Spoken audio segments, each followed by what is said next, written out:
Turid Sayer, together with her teenage sons Magne and Lauritz, return to the Norwegian city of Edda after many years of absence. At the entrance to the city, their car gets stuck behind an old man in an electric wheelchair who is trying to turn right. Magne gets out of the car to help, and the old man's wife approaches him. Looking into the guy's eyes, she smiles with satisfaction. He's a good boy, and then she touches his forehead. Magne's iris changes color for a moment, and then the guy feels something unusual in the perception of the world. He returns to the car and, trying to close the window, breaks off the window lifter handle. Stunned, Magne turns the thing in his hands and suddenly says that it's going to rain. Mother and brother laugh. There is not a cloud in the sky, and immediately the car is showered with a heavy rain.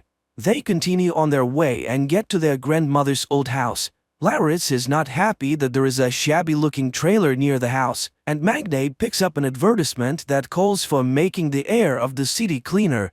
The next morning, the guys go to school. Oddly enough, the brothers are assigned to the same class. The thing is, Magne is dyslexic, which is expressed by difficulties with word recognition and insufficient abilities in reading and writing. Magne's attention is immediately drawn to a pretty blonde, Gry, but Lauritz is ahead of him, and Magne has to sit in the back of the class next to Isolde, who is not popular at school. A lesson on the Scandinavian gods begins, and Magne learns that Edda is the last Norwegian city to convert to Christianity. It was here that Ragnarok took place, during which the gods died and the fate of the giants remained unknown. During lunch, Magne sits at Isolde's desk again and learns that she's on the side of the Greens and is fighting against the pollution of the world. She also introduces the guy to Fjord Utol as son of the owner of the Utol Industries factories, Fjord's sister Saxa, and their mother, the director of the school by the name of Ran. And then she talks about her blog on YouTube. At the end of the classes, the two leave school together, and then Isolde notices that one of the wheels in her bicycle is bent. Much to the girl's astonishment, Magne easily fixes the brake and returns the wheel to its original condition, which surprises him as well. In addition, he notices that his eyesight has begun to improve. The next day, he, Isolde, and Gry get a general assignment in sociology and begin to study democracy. Magne suggests studying the topic by using their town as an example. At this moment, he sees his mother, who has come to talk to the director. The women discuss boy's progress at school and recall the tragedy that happened many years ago when the boy's father died under mysterious circumstances. Later, the mother notices that Magne is not wearing any glasses and does not understand how this can be. But she's distracted by Vidar Utol's car. It turns out that she and Vidar have known each other for a long time. After returning home, Vidar tells his wife Ran about the meeting with the woman, while their children Fjord and Saxa discuss their appearance and whether it matches their age. Vidar gives them a task to follow Magne, who is currently engaged in repairs and notices a rune carved on his father's tools. Later, the guy visits Isolde's page and looks through her materials about the strange death of the fish in the fjord. The next day, the girl invites him to her place and reminds him that he no longer needs glasses. While choosing water in the store, she explains to Magne that he can't drink tap water in Edda, and the store clerk suddenly warns the guy about the danger of the vernal equinox. In Isolde's house, the guy finds out that the history teacher, Erich, is the girl's father. At dinner, she invites him to go with her to the mountain as she monitors the speed at which the glacier is melting. They can go down by paragliding. The girl asks her father questions about her mother's death, but he keeps silent. Magne shares his memories of his father, and sweeping the girl's diary off the table, finds out that she has been hopelessly in love with Saxa for a long time. The next day, he tells his classmates about the upcoming hike in the mountains, while Fjord invites everyone to a party at his house. Returning home, Magne finds his mother repairing the fence, and his attention is drawn to his father's sledgehammer marked with the rune.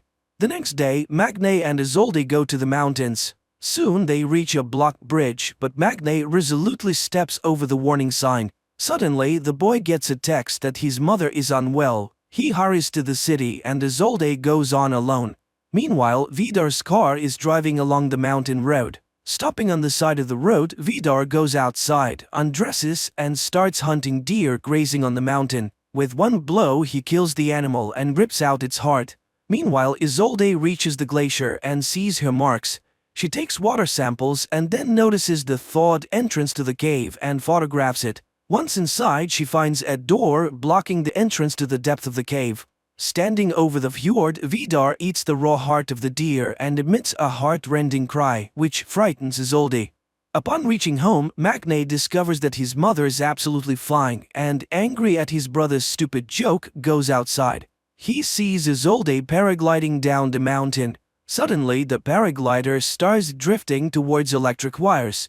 The guy hurries to the crash site and finds the girl's lifeless body. Vidar also arrives and tries to help her and then calls for an ambulance. But nothing can be done anymore. Returning home, Magne throws away his glasses and sees the sledgehammer. The distraught guy throws the hammer and it disappears into the clouds, which are instantly covered with lightning. After everything that happened, Magne is taking the death of her friend hard and decides never to wear glasses again. The classmates ask a lot of questions about the girl's death, but he can't say anything definite. He enters the classroom and sits down at the desk whose second half is covered with flowers and burning candles. Ren makes an announcement that there will be no history class today, but suddenly Isolde's father enters the classroom. He cannot stay at home alone. The man asks the school not to cancel the vernal equinox holiday because Isolde would be against such a decision. Later, the police announce that the girl's death was caused by a thunderstorm strike to the dome of the paraglider. But Magne objects. Everything happened before his eyes, and there was no thunderstorm at that time. Nevertheless, the case is being closed. On the same day, Vidar asks Stuart to get the insurance money for his car, which was smashed by some madman. And he sends the woman photos in which Stuart recognizes the sledgehammer. She hurries home to ask Magne questions, but he himself is shocked by such an accusation. The guy calculates how far he threw the hammer, 1,537 meters. But this is impossible. Magne buys a new sledgehammer and throws it in a deserted place late at night. And then he calculates the distance, 541 meters, which is several times higher than the world's record for hammer throwing. Meanwhile, Vidar examines the sledgehammer while Ren speaks about the experiences of the school children who sincerely mourn the dead girl. And then the husband suddenly admits that he killed Isolde because she found the entrance to the cave. The woman gets angry. They agreed not to touch the children, but since it happened, they need to find Isolde's lost phone. At school, Gry and Magne continue to work on the project together and listen to a warning not to blame the destruction of the planet only on the rich. Later at home, sorting out his mother's things, Lauritz finds an old blouse. Magne invites Gry to work at his house, which leads to a heartfelt conversation about Magne's past. Meanwhile, Turid notices Erich in the store looking lost. She expresses sympathy and the man is grateful to her for it. Lauritz finds Magne watching the weather forecast. Magne insists that there was no thunderstorm the day Isolde died, and then he admits that it was he who threw the sledgehammer into Vido's car, but his brother doesn't believe it. The celebration of the vernal equinox begins at school. The classmates show Saxa a photo of an improvised altar at the site of Isolde's death. While Vidar inspects this area in search of the girl's phone, he notices that Magne is visiting the place too. At school, everyone is shocked by the sight of Lauritz, who came to the evening in his mother's blouse and with makeup. The headmistress opens the evening and offers a moment of silence for Isolde. Saxa sings a song about her native land, which is interrupted by the appearance of Magne. Later, Lauritz advises his brother to forget about Gry because Fjord is already hitting on her. Later, Lauritz starts hitting on Yakutu. Then the headmistress takes the two boys away. Magne sits down with Gry, but Fjord invites the girl to a dance, and the guy has nothing to do but sit and watch. Watching them, he crushes the bottle in his hand and it shatters into small pieces. He goes to the men's room where he meets Oscar, whose mother is a police officer, and he blurts out that the girl died from hitting a rock. At this time, hot dancing begins in the hall, and Magne sees the headmistress surrounded by boys. Fjord puts on his music and he and Saxa begin a strange sensual dance to which Lauritz joins. The three of them squirm on the dance floor much to the delight and astonishment of the crowd. Magne goes to Isolde's father's house and informs him about the change in the cause of his daughter's death. He's sure that the police are lying, but the inconsolable father asks to not disturb the peace of his dead daughter.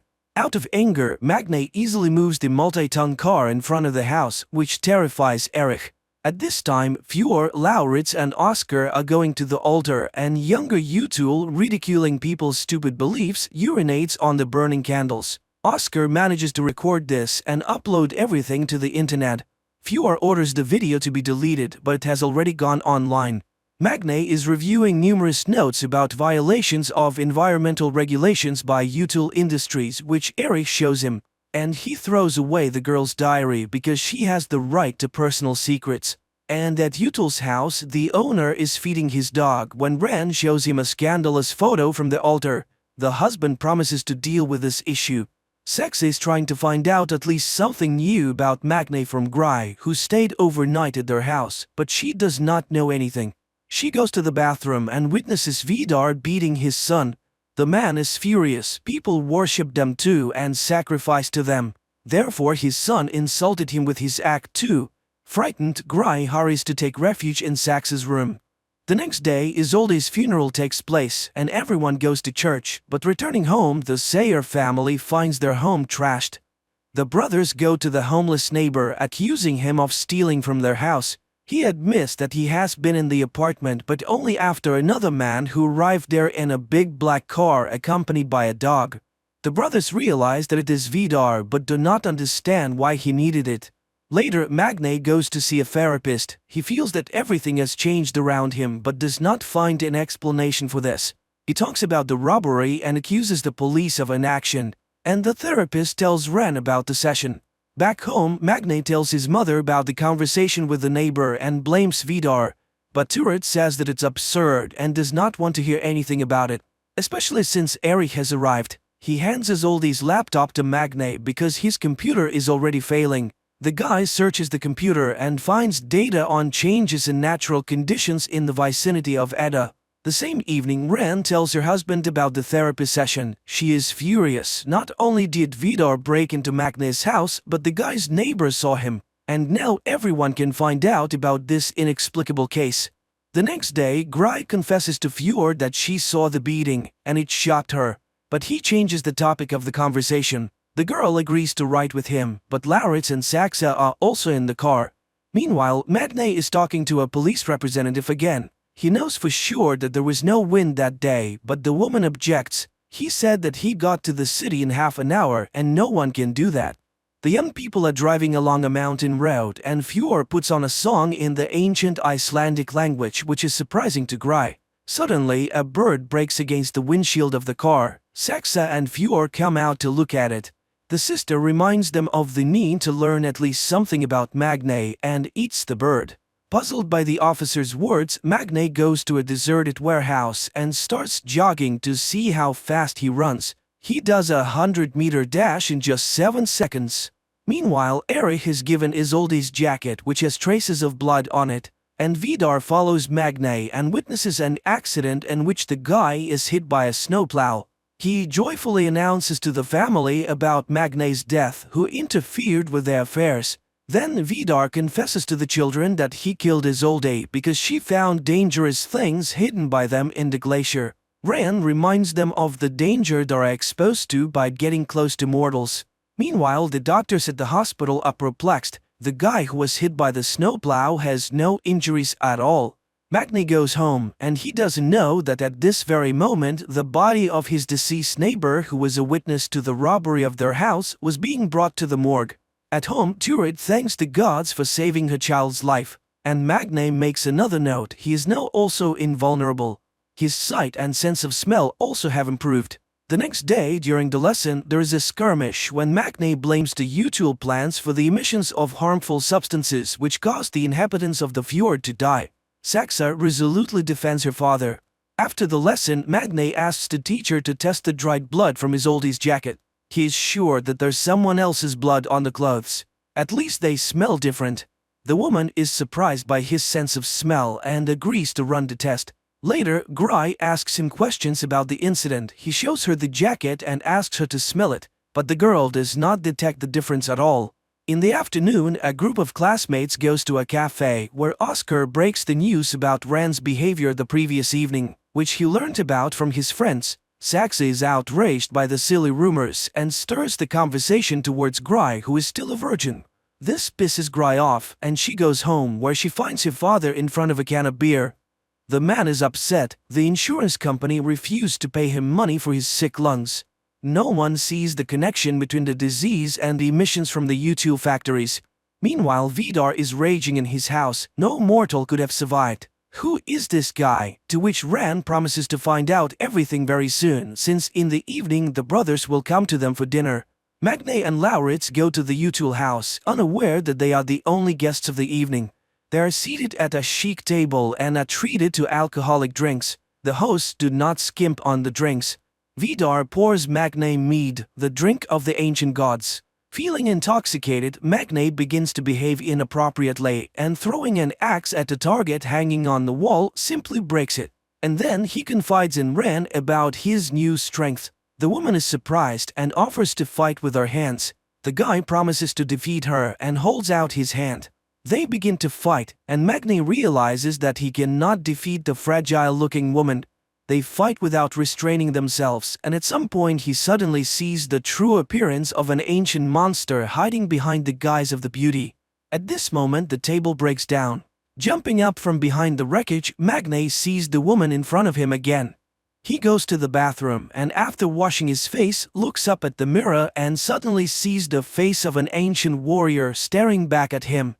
Coming up next, a recap of the following episodes.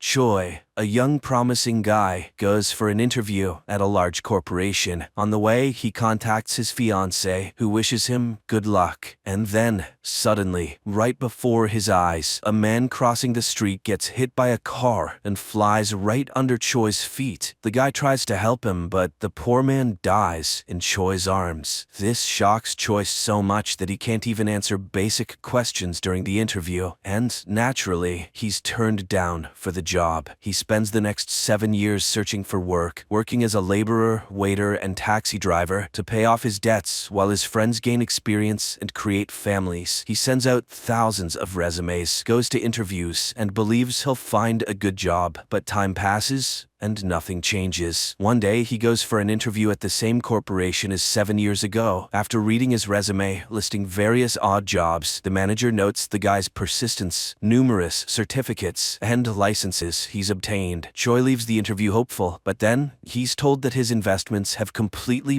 burned down. In a fit of despair, he rushes to the investor to confront him and ends up breaking his doors. The neighbors call the police, but it's too late. Choi voluntarily handed his money to a scammer. Distraught, he walks to his fiancée's house and sees her being dropped off by a man in a luxurious car. She notices Choi and offers him money for the time being. Upset, Choi asks his fiancée to forget him, as she shouldn't tie her life to such a failure, and he goes home. He finds all his belongings at the doorstep, as the apartment owner evicted him for non-payment. In the morning, he receives a message rejecting him from the job at the corporation. This finally drives Choi insane. He climbs to the rooftop, realizing that his life went awry on the day the man hit by the car died in his arms. Choi is no longer afraid of death. He takes a step forward and falls, and on the ledge, his phone rings, displaying his mother's name. Choi regains consciousness and darkness. Confused, he removes the blindfold and finds himself in a chair inside an airplane. An unknown face is displayed in the monitor. Suddenly, a girl appears, reading his last note. She announces that he's dead, but strongly disagrees that death is a way to end the pain. She transports Choi to a place where she intends to show him real suffering. They find themselves on a tall tower, with cries coming from below. She is the goddess of death and intends to punish him for insulting death. With those words, the girl throws Choi down and he falls into a horde of horrifying creatures in a sea of blood. He screams, fights off monsters, and he's back in the airplane cabin, facing the goddess of death. Choi learns that as punishment, he must die 12 times in different people's bodies. If he wants to avoid hell, he must try to survive in at least one of the given lives. Choi tries to object,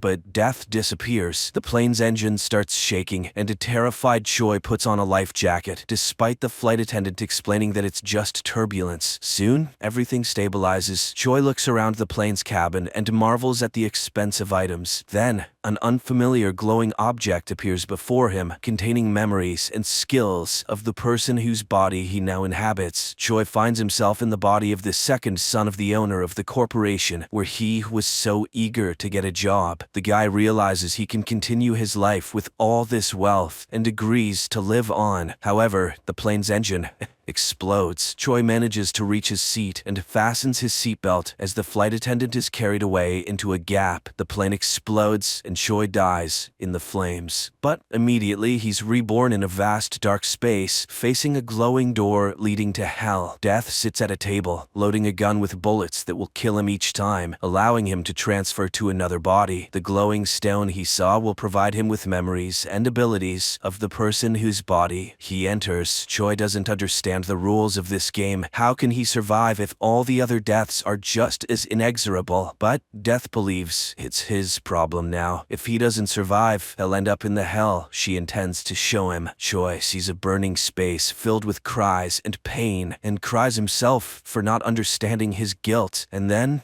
Death confesses his guilt is that he arrived at death before she came to him, but he still has a chance not to go to hell. Death shoots, and Choi finds himself falling from a great height as a man. At first he pleads for help, but then the glowing stone appears, and Choi realizes his new body is that of an extreme sportsman, agreed to make a parachuteless jump into a specially made net, televised worldwide. If he succeeds, the sponsor will pay him a huge sum. The glowing object penetrates Choi, and endows him with the abilities of an athlete. The guy is confident that he can do it all. However, he crashes right in front of the net, shocking viewers worldwide. Choi finds himself on the brink of hell once again. He's outraged. He didn't have the slightest chance to survive. Then the guy starts recounting that he was born into a poor family, couldn't find a job, and lost his fiancée. He had nothing to hold on to. Death mocks his enumerated problems and shoots him in the head. Choi finds himself in the body of a teenager this time. He then sees one of his classmates watching a video of the crashed athlete and laughing at his death. A glowing stone appears, and Choi learns that he lives with his mother because his father died. The woman works hard to support her son, but he hates school because the class leader bullies him, and one day, after another beating, he decided to jump from the roof, and that's when Choi enters his body. Choi realizes that if he survives, he won't go to hell and can start over, but the class leader immediately reminds him to bring him some milk. He needs some milk! An indignant Choi grabs a chair and attacks the leader to teach him a lesson, but the leader's friends come to his aid. One of them, a tall, strong guy, beats up Choi, and no one comes to his rescue. During classes, Choi reflects on his situation and concludes that he first needs to gain the support of the strong guy. He returns home and, looking at the poor apartments, remembers his mother. He also grew up in poverty with a single mother, who is now completely alone. Having dinner with another mother, he sees his own and cries from the pain of loss. In the evening, he receives a message demanding money from the class leader, who constantly bullies Choi. The next day, Choi meets with the strong guy, and he explains that the class leader is friends with the strongest 11th grader, and he allows his henchmen to do whatever they want. During lunch, the leader again bullies Choi, and in front of the whole school, Choi pours noodles over his head. Shocked by such audacity, the leader orders the strong guy to catch Choi, but he suddenly refuses because he doesn't want to miss lunch. Realizing that no one is going to protect the leader, the others laugh at the now former leader. The strong guy remembers how Choi asked him not to interfere with what's about to happen. The former leader rushes to the 11th grader, who leads his gang to settle the matter. But upon seeing who his help was needed against, he's puzzled. Can't a schoolboy handle a little classmate on his own? Then why is he in his gang? The embarrassed former leader tries to attack Choi, but the strong guy steps in. The power of the foolish schoolboy has come to an end, and even his girlfriend prefers someone else now. Choi starts running to get stronger because he needs to be strong, and then one evening, the former leader attacks him and kills him with a stone. Choi wakes up again on the brink of hell. He gets shot in the forehead and is reborn in a new body. He finds himself tied to a chair with a sack over his head. They torture him with water and then remove the bag, demanding to know where the girl and the money are. And when a hammer is raised above him, a glowing stone appears. Choi learns that he's in the body of a hitman. He once fell in love with the boss's girl, who asked him to help her escape. He hid the girl and the 10 billion won he stole from the boss and put in a secure place, but he got caught by the boss. And now the guy breaks free and attacks the thugs himself. He manages to turn off the lights and defeat the gang. Choi decides to find the stolen money, which he will use to start a new life. He opens the door and finds himself in a moving truck. Choi gets out on a motorcycle while the chase ensues. They corner him on a bridge, where he uses all of his skills to escape, causing a massive accident. Choi races through the night city on his motorcycle, but the pursuit doesn't let up. Then he enters a shopping mall, jumps into an elevator, and closes the doors before the pursuers can reach him. And when they finally catch up with him on the roof, he jumps straight into a pool. The boss orders to find the lucky guy. And he arrives at the pier, where a girl rushes into his arms, and when he tells her that the money is in the boat with lanterns, she shoots him. Choi finds himself at the gates of hell with a laughing death. But Choi is not so simple, because he didn't reveal the exact location of the money. In the next life, he hopes to find it. The guy dies and ends up in a prison cell. His friends warn him to behave well, or the murderer, a psychopath, will finish him off just 4 days before his release. Then, the psychopath enters this cell, and Choi recognizes him as the class leader who bullied classmates. Unable to contain himself, Choi attacks him. Other inmates drag him away, and then a glowing stone appears. Choi's new body is that of a guy who dreamed of becoming an MMA fighter, but his mother got into debt, and the guy agreed to commit a crime for someone else's money. The fighter was still a minor, so he got a suspended sentence for running over a pedestrian. However, during the trial, the victim died, and the guy received a real 2-year sentence. When the real culprit's lawyer came to him, the fighter threatened to expose him and demanded more money, and now Choi is trying to get the schoolboy to admit that he's not a scary psycho murderer, but a pathetic teenage killer. The inmates, outraged by such lies, beat up the murderer. One day, during work in the workshop, a tragic accident occurs. While the guards take away the injured, the others arm themselves and, stating that Choi won't leave the prison alive, attack him. But the future champion of MMA scatters the attackers. At night, he catches the schoolboy making a shank, and to punish him, he pretends to see dead people. And now, the victim of the schoolboy is standing behind him, saying that he will forever haunt his killer. The former, very gullible class leader experiences a mental breakdown. The day of release arrives. Choi meets the lawyer of the real culprit, who brings him additional money. But suddenly, the guy refuses them because he intends to live honestly from now on. Later, he goes to the pier and finds the 10 billion won hidden by his past self. He brings them to a rented apartment and makes plans for the future. At night, he dreams of his mother and wakes up in tears. And then, he receives a call from the mother of his new body. Choi promises to come. He divides the money into 2 parts, preparing one for the new mother, and hides the other in a storage room at the station. Choi goes to the area where the fighter lived. He is attacked by a man with a knife, and Choi doesn't understand who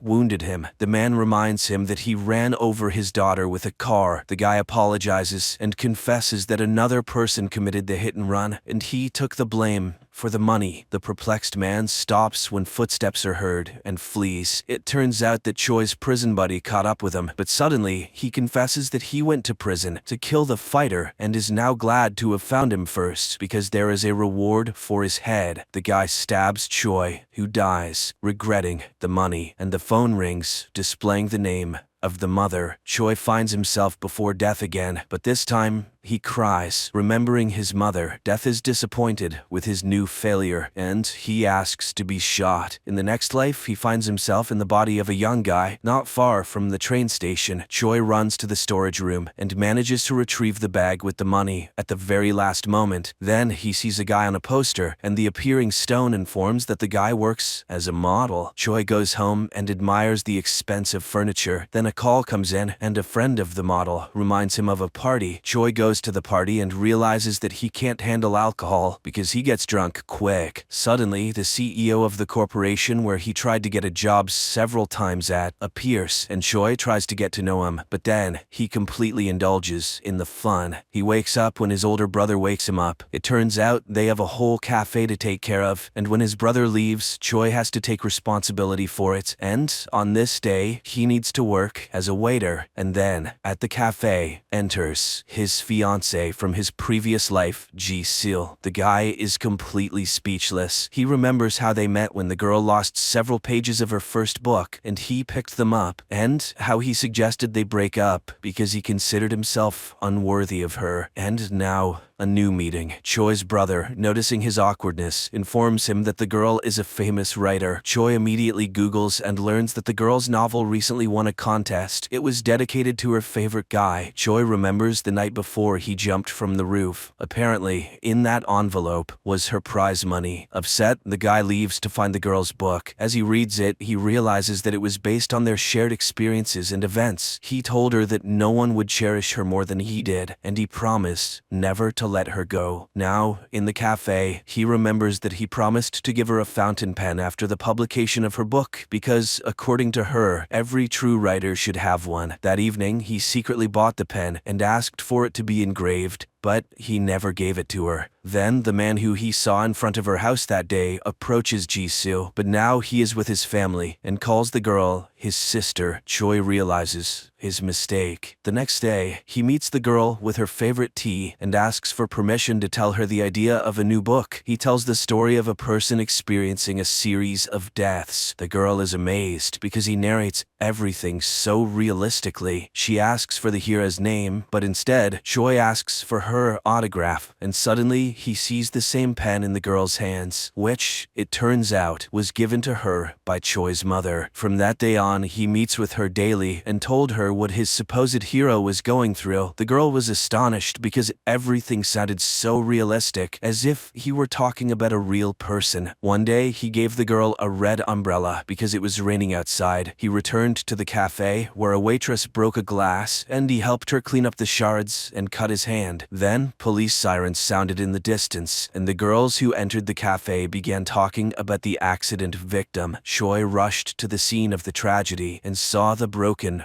red umbrella. He started shouting when he saw Ji-sil standing across the street. The girl saw all of this and stayed to bandage his hand and talk. She understood that the guy was scared for someone dear. After all, she behaved the same way when she learned about her beloved's death. As a farewell, she says that she won't come anymore because his stories reminded her of her loss. Later, she goes to Choi's burial place and cries in front of his photograph, and Choi himself watches this from the sidelines. After waiting for the girl to leave, he approaches the shelf with urns, where Choi's mother finds him. He hears her crying and cries himself, trying to beg for forgiveness. Later, he writes a letter to Choi's mother, supposedly from Choi's friend, and puts it in the bag with the money, then gives it to the woman. The next day, he meets Ji-sil and tells her the continuation of his story. She finds it amazing, and she allows him to accompany her home. On the way, she hopes that his story will end well because she feels sorry for the main character. He remembers how once she introduced him to her colleagues, not caring that he was a waiter, as she considered him hardworking and handsome. She meant everything to him, but he never told her that. He thought she would cope with his death, and now he wants to apologize for not understanding her properly and admits that he will only ever love her. He blames himself for not realizing that there are people around who will cry and laugh with him in moments of disappointment and joy. He understands that nothing can be changed, but everything he told her happened to him. He got into this body by the will of the goddess of death, and he calls himself by his real name, Choi. But then,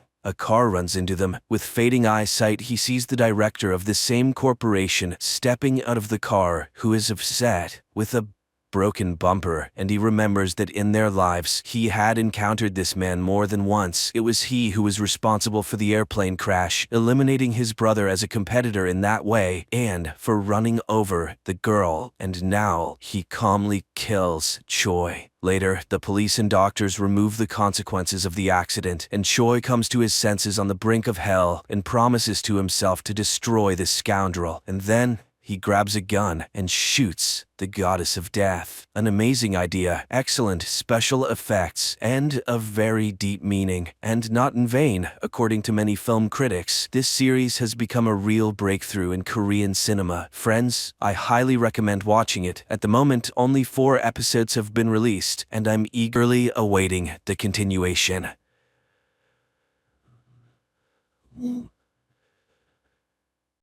The day comes when scientists in one of the biotechnology laboratories begin to clone famous personalities for very large fees, of course. In fact, many rich people would like to have a child of a genius like Vivaldi, Galileo, or Michelangelo. Soon, however, people decide to take a swing at something far more valuable: God himself. After Lucifer rebelled against the power of God in heaven, he was defeated by the archangel Michael, and flaming meteor was thrown into the underworld, where he had to remain in chains and punishing flames. Michael himself chained him to a rock and cried out to return as a humble angel, to which Lucifer replied that he would rather reign in hell than serve in paradise, and he threatened that he would return as ruler of the world. Over time, Lucifer was joined by numerous demons as he craved revenge. Meanwhile, on Earth, Lucifer's disciples set up a temple at the site of his fall into the abyss, and they believe that one day he will return to rule on Earth. Our time. Laura Milton, an American student, is trying to persuade her professor to accept her thesis on the theme that there are no evil or good spirits, but he refuses, offering to discuss the subject in an intimate setting. But now the girl refuses. At the same time, a rare exhibition begins at the museum, the Shroud of Turin, which contains the DNA of Jesus and is a record of the fact of his resurrection. Everything is on display. Laura enters the museum after receiving a pass, a badge from a priest she knows. Marconi explains that Christ was wrapped in the shroud the day he died, but that when he rose from the dead, his body shone so brightly that his imprint remained on the cloth. Thus, the shroud is a picture of Jesus. The priest then escorts Laura to the statue of the Archangel Michael, who has been brought to the museum to guard the shroud. The War of the Angels was the first war and the first evil, but Laura disagrees. Evil is not an external mystical force, it is a personality, and when trouble happens to loved ones, it is foolish to blame the devil. But Marconi is sure that only Michael stands between the devil and men. There are many prophecies that Lucifer will return, but the father hopes that he will not find a way out. The priest leaves to go about his business, and Laura gets comfortable and begins to draw. Suddenly, she hears her name, but no one is around. She calms down and continues to work. It's evening and the gallery is about to close. The last group of tourists enters the museum, and while the guard is distracted for a moment, a figure in a black cloak separates from the group and makes his way through a side door. Despite the late hour, Laura is still working when she thinks Lucifer's head on the statue is moving, followed by the cry of a raven. The girl walks to the window without noticing the sinister figure behind her, who pulls a sword from Michael's hand and walks away. Laura closes the window and gathers her things. The guard is ready to escort her out, but she refuses. She still has to see Padre Marconi. She goes to the chapel and sees a figure in black slaying the guard with a sword. The girl runs away in terror and hides in the confessional, watching as the woman with the sword breaks the glass over the shroud. Padre Marconi arrives at the noise and, in the name of Saint Michael, demands that the sacrilege cease, but the woman throws him aside and pierces him with her sword. Laura moves carelessly and the villain notices her. She orders her underlings to take the shroud and the girl, hoping that he might like her. The bandits leave while the mortally wounded priest summons the Archangel Michael to occupy his body and defeat his enemies. Immediately, a luminous whirlwind descends from the heavens and the father comes to life. He tries to catch up with the villains, but they drive away. The plot is moved to a private auction where one of the scientists, Dr. Laurent, explains that he has managed to create a procedure by which he can grow babies from the DNA of great men, thus resurrecting the most prominent figures in the history of mankind. And as proof, he presents the reincarnation of the great Vivaldi and his proud parents. The next lot, he presents the new Michelangelo Buonarroti, and the whole rises in a burst of delight. The bidding begins when a woman in black appears in the gallery and beckons to the doctor. He rushes to her call. The pair travel to the devil's castle where the doctor sees the shroud. At last, Lucifer will have a decent home. Meanwhile, Laura is dragged into some room where several girls are already sitting in chains. All of them are horrified by what is happening and do not understand why they are there. A few men enter, take a blood test and photograph Laura, while Father Marconi, or rather the Archangel Michael in his body, makes his way to the guard room where two monks are watching the murder videos. Seeing the one who was murdered in front of them alive, they are astonished as he finds out where the keepers of the shroud were and how could they have allowed this to happen. It is explained to him that the cardinal responsible for everything is not himself at the moment. He sees secret cults and the devil's minions. And now he is in the asylum of Saint Michael. Archangel takes the car keys and drives to the cardinal's house, while the doctor isolates DNA from the blood traces on the shroud. The old cardinal meets Michael with a gun and upon learning of what has happened becomes enraged. He warned them, but looking into the man's eyes he realizes he is not Marconi. The cardinal shows Michael Lucifer's castle and suggests that his minions intend to revive him. He reminds him the scriptures say that one day the devil will be freed from his chains and will rise from the underworld. Apparently the time has come. Two monsters are responsible for his release, a woman and an underground monster, but only Michael himself or God can set Lucifer free. The devil's minions have offered him the bodies of virgins for centuries to get a vessel for the devil, but human bodies are too weak. Although there was one woman in history who was able to bear and give birth to a son of God, and today science is ready to open the gates to the devil using Christ's DNA. Michael asks to be taken to the castle. Meanwhile, the girls try to devise an escape plan and share their experiences. It turns out that Laura's husband and son are dead. Instruments inform the doctor of a successful DNA extraction, and the walls in the underworld begin to crumble, heralding the devil's release, while the doctor informs Liz of a complete match of all the right parameters with Laura's body, and the women wait for the attendants to arrive and pounce on them. It seems that they will succeed, but another group rushes to the rescue and the girls are dragged into the laboratory. They are laid on tables and despite desperate resistance, fertilized eggs are injected into their bodies. Liz convinces Laura to put up with it, for Lucifer is bound to like her. In the meantime, Cardinal escorts Michael to the entrance to the dungeon and warns of caution. A monster awaits ahead. At this time, the devil's minions gather in the hall with the well. Two impregnated girls are tied to a pillar in the center, and the monster who has come out takes them and leads them to the gateway to the underworld. The girls are put in an iron cage and lowered down, while Lucifer is already waiting for them. Sensing the approach of the possible Holy Mothers, he removes their collars and, transformed into a luminous stream, rushes towards them. The women are seized by the subterranean monsters and the stream enters one of them, but her body fails and she dies. Then the glowing worm enters Laura's body. Liz and the servants greet the living woman with delight. The choice is made. She is escorted into a glass cage where it is explained that her child will be the new Jesus. Meanwhile, Michael sneaks inside the castle and, having obtained a guard's uniform, finds the shroud and tries to find Laura. The doctor enters, but Michael rejects him and sets fire to the laboratory. He finds Laura, but the woman realizes it is not her longtime friend. She runs away. The Archangel has to run after her. He manages to drag her into a storage room where he explains who he is and finds out exactly what was being done to the woman. The couple escapes when Liz is informed that the shroud is missing. She gives an order to detain Laura at all costs, and the guards rush in after her. Laura and Michael in the meantime try to hide from the underground monster in narrow passages, but it catches up with them and attacks the Archangel. And while he wages a hard fight, Laura is grabbed by the guards.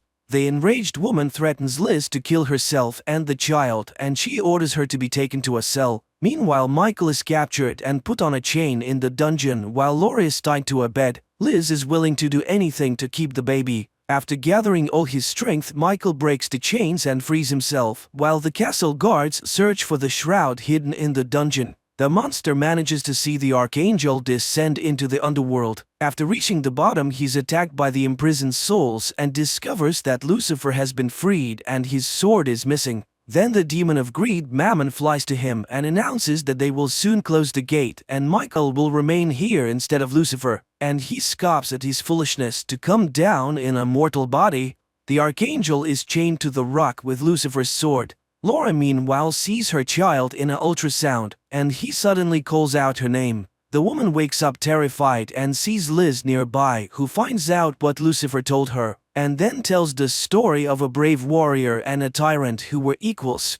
But the tyrant wanted the warrior to be his slave, but he refused. and soon he would rise up and join the fight. Laura speaks unflatteringly of the demon, for which she is slapped in the face, after which Liz explains the transformation happening to her body by the need to make it comfortable for the divine child. But the woman doesn't want to accept her imposed role as the mother of an incomprehensible creature. Meanwhile, the people who were given to Lucifer come to Michael, pronouncing the oath, "Saved one, saved all," and questioning him about his origins. Discovering that it is Michael himself, they demand proof, but Michael needs a sword. At this point, they are attacked by demons. The men flee. Laura is again visited by the worm Lucifer, who goes inside her. He speaks to her and convinces her to give birth to the baby he wants, after which she can do what she wants, even kill Liz. The woman calms down and sees herself with the baby in her arms. But one day she frees herself and terribly mutilates the guards and escapes from the ward.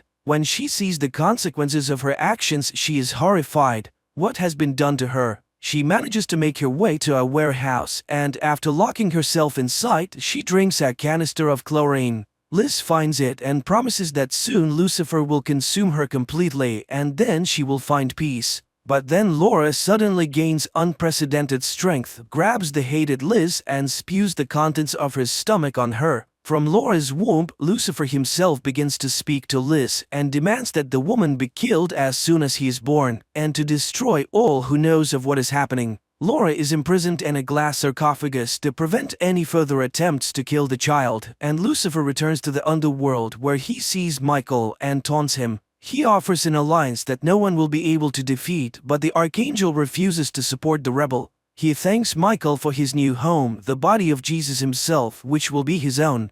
Lucifer flies away, and the archangel suddenly realizes this is not at all what he thought. It is not the devil but God who has chosen Laura. She will give birth to Christ, not the devil's vessel. He asks the people to bring his sword, but the demons are close and the sword is heavy. But two men risk their lives to bring the weapon, and Michael is set free. He dispels the demons and promises to return for his saviors. Michael returns to Earth and finds the shroud. Then he goes to Laura's sarcophagus. He is horrified to see her change and tries to tell her that this child is not evil at all. It is he who will defeat the devil. But Laura gets out and throws Michael away. Then she stands over him and tells him that the waters are already breaking. Searing jets pour out on the archangel and he screams in pain. Losing his strength, Laura places Michael in her lap and demands that he kneel. He refuses and the woman sinks her fingers into his neck. With the last of his strength, Michael promises that the devil will not be able to control the child. He is the one who will defeat Lucifer because the blood of Christ does not flow and good is always stronger than evil. Enraged, Laura throws Michael aside and begins to destroy everything around her. But then the birth begins. The devil's followers gather in the castle courtyard while Liz takes the born baby away. Laura is thrown down the well and the monster takes a chain with a sharp tip and goes into the courtyard. Liz brings the baby out and shows it to the assembled people. The end of God's tyranny has come. She orders the people to kneel and calls upon Lucifer to receive the baptism of blood. At the same moment, the monster begins to spin his terrible weapon, crushing everyone in the courtyard. At this time, Michael comes to his senses and goes out into the yard as the doctor kisses the baby and dies under the blows. Liz carries the baby away, and Michael finds Laura, who has managed to hold onto the edge of the well, and pulls her out. The pair catch up with Liz's car, and while Laura picks up her baby, Michael calls him the God who chose his mother. He asks the woman to find the cardinal and goes to the well himself. He seals the entrance to the underworld where all the demons of hell have rushed, but the monster rejects him and opens the gates again. And then Michael detonates the explosives he set earlier. The castle explodes to the great joy of the cardinal. A bit later, the cardinal and Laura with the child in her arms come to the temple and return the shroud. And Michael descends into the underworld and frees the people who believed in him. After a while, Liz observes Cardinal and Laura with a grown boy walking through the woods, and she calls the baby Lucifer. And he turns around and shows a dark jet showing out of his nose. Then he turns away. Pretty unusual film which raises the themes of the struggle between good and evil, but viewed through the prism of the scientific achievements of our time. And some doubts arise as to whether man truly understands what he is really doing.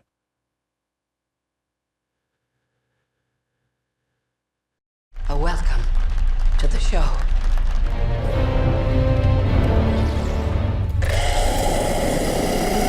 A man is running through a dark forest in Ireland. He seems frightened despite constantly encountering signs with the words "point of no return" and various numbers, indicating either directions or distances to something. However, he fails to escape. Darkness quickly envelops the surroundings, a flock of birds flies overhead, and he falls into a pit. In the next moment, an invisible force grabs him and drags him away. Elsewhere in the country lives an artist named Minna, who works in a pet store. One day, her boss asks her to deliver a rare parrot to a zoo in a neighboring city, and Minna agrees. She takes the bird home for the night. There, she tells the parrot that her mother died 15 years ago. Suddenly, the bird starts to respond. In the evening, Minna puts on a wig and goes to a bar where she introduces herself to a guy with a fictitious name, claiming to be a ballerina. In the morning, Minna apologizes to the parrot for her behavior, saying the real her would probably not be liked. Finally, the pair set off on their journey. On the way, her sister Lucy calls, reminding her that she has family and nieces who love and await her. Minna continues driving and eventually ends up on a road leading into an old dark forest.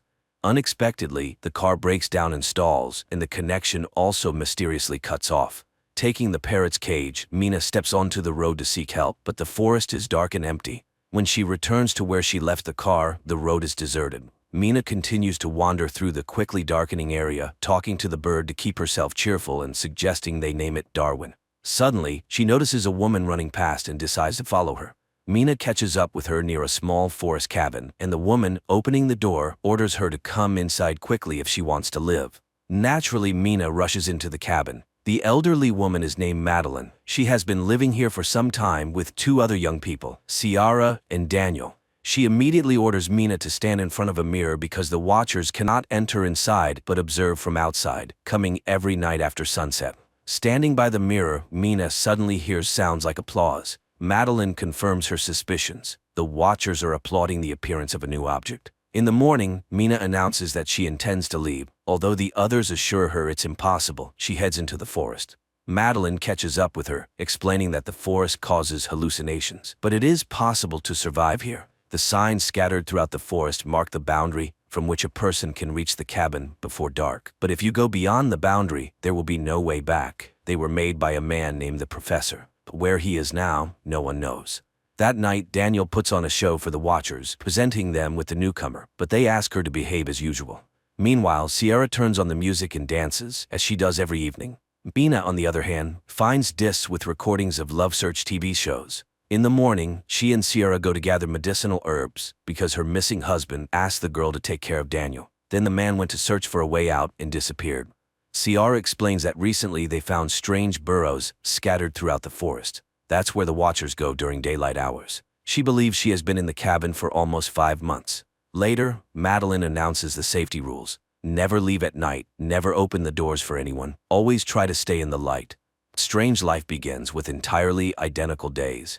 Minna watches endless shows and often stands staring into the mirror. One day she knocks on it, and immediately there is a knock on the door. Madeline orders everyone to freeze and everything stops. The next day she and Daniel go hunting. The boy tells her that Madeline used to work at the university, so she considers herself a know-it-all. But she has been living here the longest. Daniel himself has been in the cabin for 8 months, but has never seen anyone.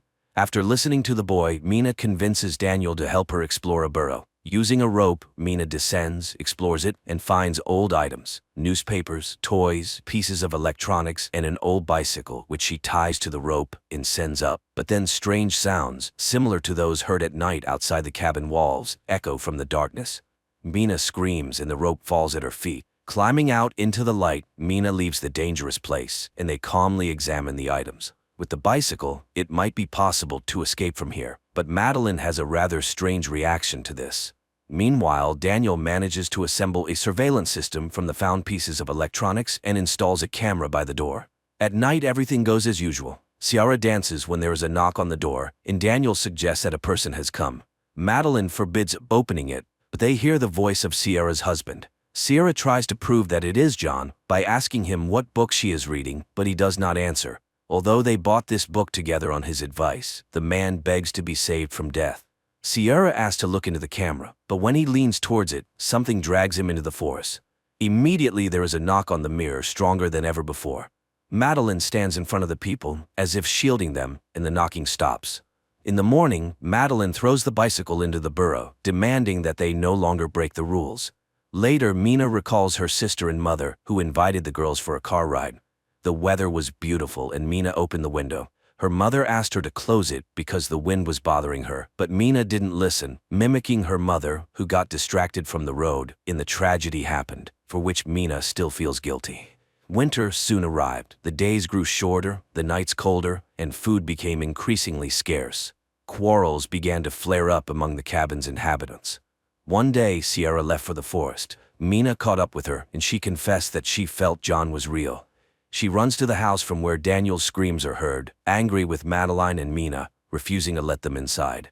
The women hide under a tree and soon see lanky, spider-like monsters emerging from the forest, approaching the cabin window, and making terrible shrill noises. The watchers stare at Daniel and Sierra while Mina and Madeline wait for them to leave so they can return to the cabin. When they do, the women rush to the door and beg to be let in. Daniel refuses, and then Mina tells him about her guilt towards her mother. She asks him to understand that he will suffer all his life, realizing that he is responsible for the death of people. The doors open. The four of them immediately stand in front of the mirror, hoping to convince the watchers that they are in place.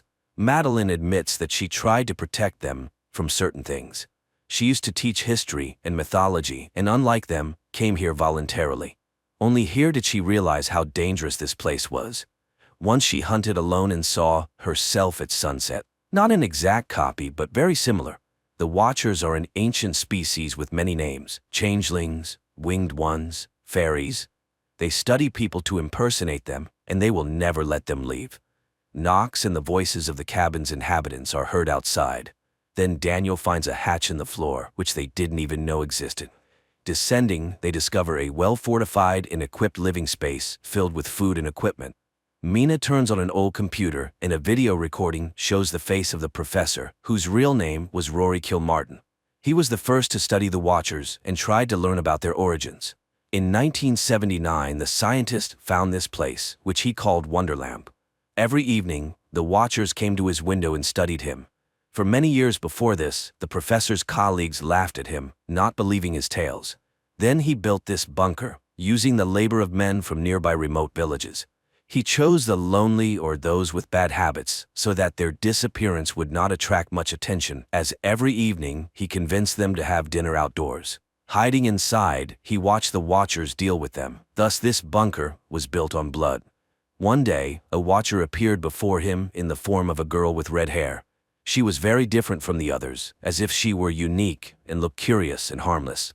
That's when he realized that if he unlocked the secrets of the fairies, he might even conquer death.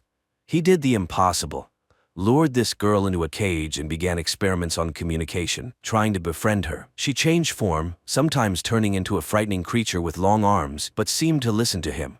Gradually, she became close and understandable to him, but now the professor realized he had achieved nothing significant and was ready to end his life.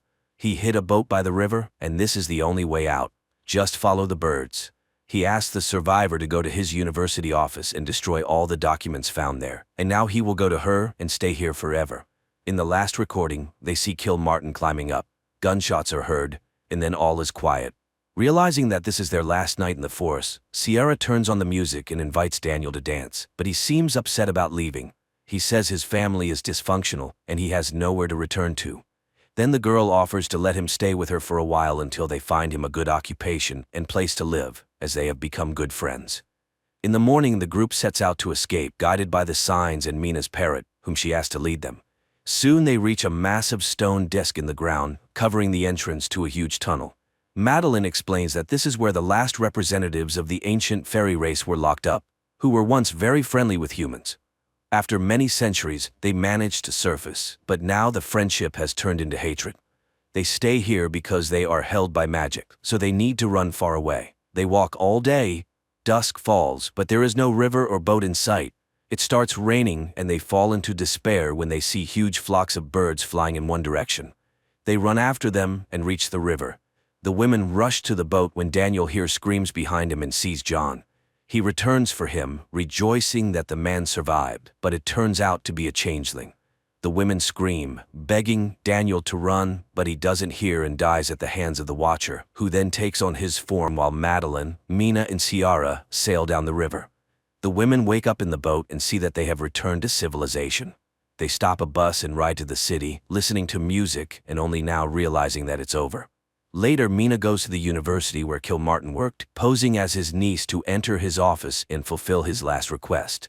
There, she finds more documents, photos, and a recording in which he discusses the fairies and the fact that there are still half-blood children in the world. Mina finds a stack of photos and, looking at them, seems very surprised. In the evening, Mina goes to Ciara's house, showing a photo of Madeline from the professor's belongings, explaining that it is his wife who died several years ago. So the Madeline they lived with in the cabin was a special fairy capable of moving during the day. It was she whom Kilmartin caught. He couldn't kill her, and she took on Madeline's form to return to civilization. Then a car pulls up to the house, and the real Ciara gets out, while the one she's talking to is actually a fairy. Realizing she has been exposed, the fairy knocks Mina out and changes shape again, turning into Daniel. They just want to live like other species, but due to human hatred, they are forced to stay underground. The fairy turns into Kilmartin and goes to Mina. In the house, the fairy transforms into her and prepares to kill the girl. But Mina says that there are others like her somewhere because she is half human and acknowledges that it was unfair of humans to banish the fairies from their world. The fairy softens and spreads her wings, admitting that Mina might be right, and she flies away. Mina revives Ciara. Later, she reunites with her twin sister Lucy, finally forgiving herself for their mother's death. She tells her about her experience, admitting that she still sees Madeline appearing in the forms of other people. Her nieces arrive to show Mina a drawing of her and Darwin, whom she still keeps as a pet. Meanwhile, outside, a girl with red hair appears, looking at their apartment windows and taking on the form of a girl with a strange face. This is probably not a horror movie, but rather a scary bedtime story when a child doesn't want to sleep and asks for something frightening. Everything builds up slowly and tastefully, but the ending unfolds somewhat mundanely, although mysteriously.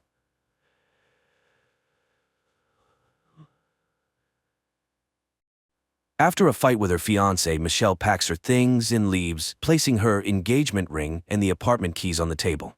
She drives for a long time through the countryside, stopping at a gas station where she notices a car that has been following her for some time. Late at night, her fiancé calls, trying to convince Michelle to return, but she doesn't want to talk and turns on the radio. She hears a news report about widespread power outages. Distracted, she gets into an accident. The car flips over several times, crashing onto the roadside, and Michelle loses consciousness. Sometime later, she wakes up in a concrete room. An IV is connected to her arm, and her leg is bandaged and restrained with metal chains. Her belongings are piled in the corner of the room.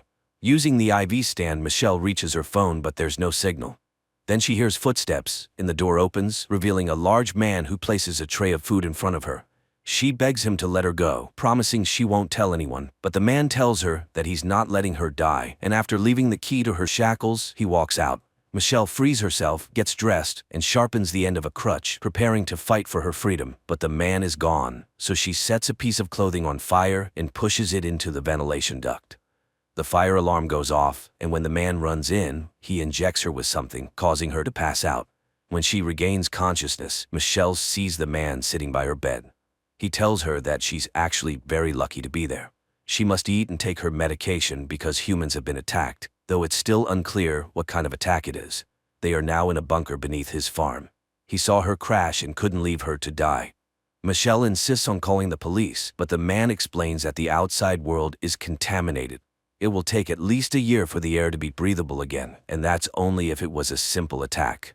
If it were something like Martians, humanity might be doomed. Michelle asks to contact her family, but the man assures her that everyone left on the surface is dead. As Michelle tries to process what she's heard, there's a loud noise from the next room. The man leaves, leaving the door open, and shouts at someone, then returns and angrily reminds her that she should be grateful to him for saving her life. Before he leaves, he introduces himself as Howard. The next morning, Michelle is awakened by a sound coming from the surface and sees the door open. She walks out and wakes a young man sleeping in the hallway. He tries to reassure her, but she explains that she doesn't believe Howard's lies. However, Emmett confirms that everything is indeed as Howard said. Later, Howard shows Michelle the bunker. In the center is a communal area where a special system filters the air. There's a library, a TV, and movies on disc. The kitchen is impressive, with an electric stove, fridge, and silverware. The table is a family heirloom. Access to Howard's personal room is forbidden. Michelle has to use the toilet behind a curtain because Howard fears she might try something dangerous again, like nearly starting a fire. Also, water needs to be used sparingly. After the tour, Howard invites her to sit at the table for lunch. Michelle notices a stack of women's magazines, and Howard explains that they belong to Megan, who is no longer with them. Suddenly, Michelle hears a noise outside and guesses it might be a car passing by, but Howard assures her that it's impossible. He's tired of explaining that no one is left above, even though people thought he was crazy when he started building the bunker. He offers Michelle a chance to see for herself, leading her to a staircase. At the top, Michelle sees a door with a small window. The outside world looks unchanged at first glance, but in the pen in front of the house lie dead pigs with deep sores. Howard explains that those were his pigs, which he couldn't save. Then Michelle recognizes his car as the one that had been following her the night of the accident. Howard points out that these doors are always locked and shows her the key. Later, Michelle and Emmett discuss the situation. Emmett reveals that Howard had served in the Navy. Afterward, he bought the farm and hired Emmett to help with the chores. Howard is obsessed with conspiracy theories, which is why he built the bunker. Emmett wasn't kidnapped. He ran to Howard's bunker, hoping to take shelter because he saw Howard pouring all his money into its construction. Michelle reminds Emmett that it was Howard who caused the accident and brought her here, so everything he says about an attack is a lie, but Emmett insists she's wrong. He saw the attack himself, a flash, an explosion, and the horizon turned red. He's glad he made it to the bunker before Howard locked the door. Michelle tries to refute Howard's claims, unaware that he's been standing in the doorway, listening to their conversation. Howard invites them to dinner, remarking that the two seem to have gotten along well. During dinner, Emmett talks about his unfulfilled dreams and then notices a Monopoly game, suggesting they pass the time playing it. Howard gets annoyed by the chatter, and Michelle flirts with Emmett, provoking Howard's outburst of anger. He yells at her, demanding respect because he saved her life. While Howard is scolding them, Michelle manages to steal the keys from his belt. Howard notices her strange behavior and realizes the keys are missing, but before he can react, a noise from above distracts him and Michelle hits him over the head with a bottle, running for the bunker exit. Emmett shouts after her to stop, but Michelle reaches the door and slips into the airlock just before Howard can catch up. Michelle sees a car approaching the farm.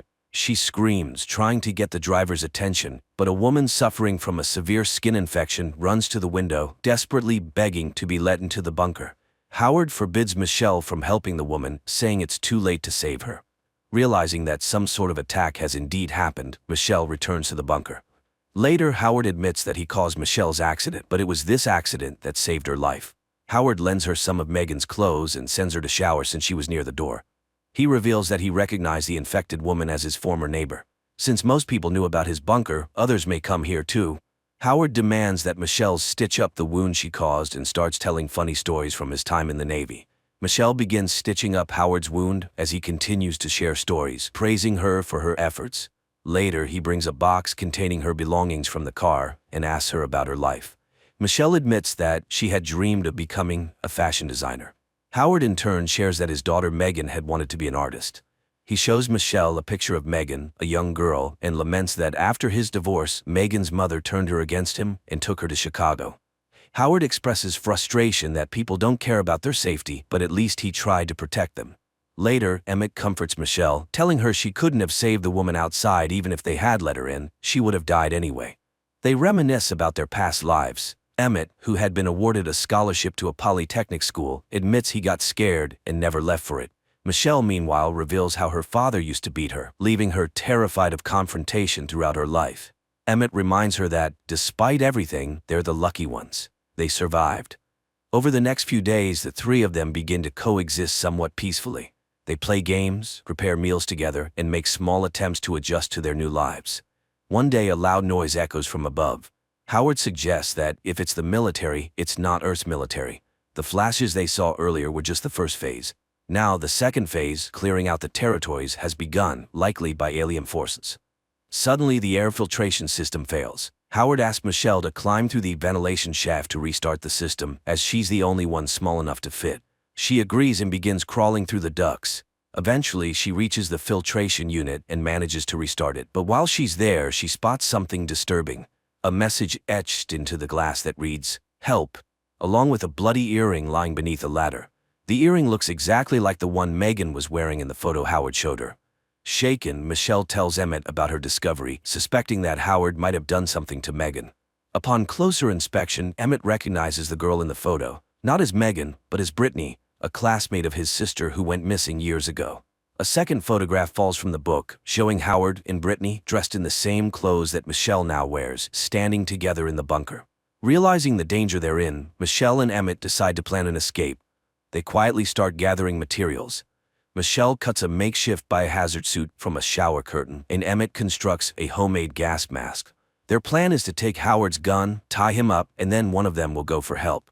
One evening, while playing a game of charades, they almost give themselves away when Howard starts suspecting that something is off. A few days later, Howard calls them into a room and shows them a barrel of hydrochloric acid, which he claims is for waste disposal. He then accuses them of plotting against him, revealing the tools they had hidden for their escape.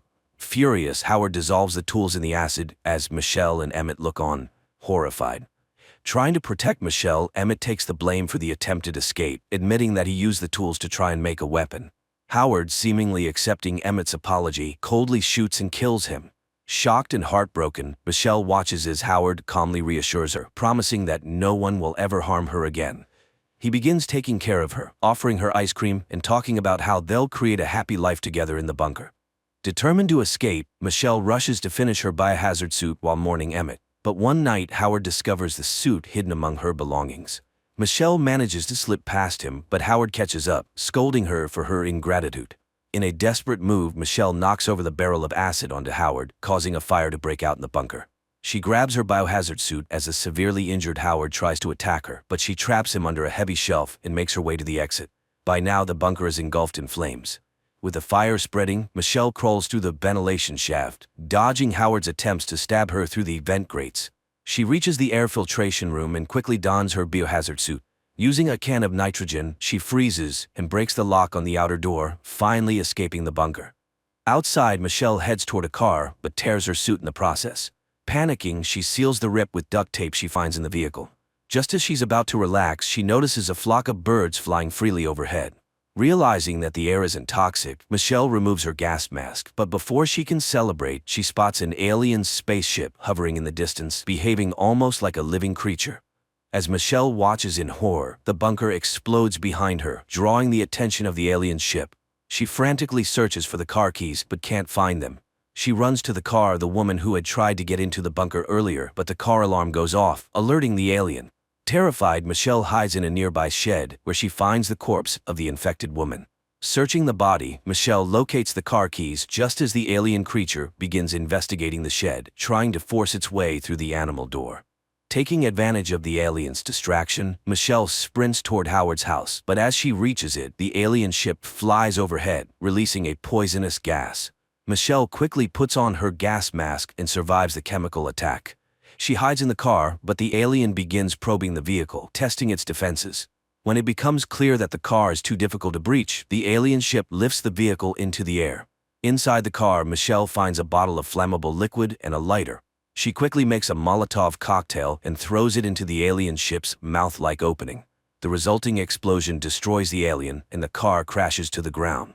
Michelle survives the fall, climbs out of the wrecked vehicle, and drives away in the woman's car. While driving, she tunes the radio and hears news reports of humanity's victories over the alien invaders.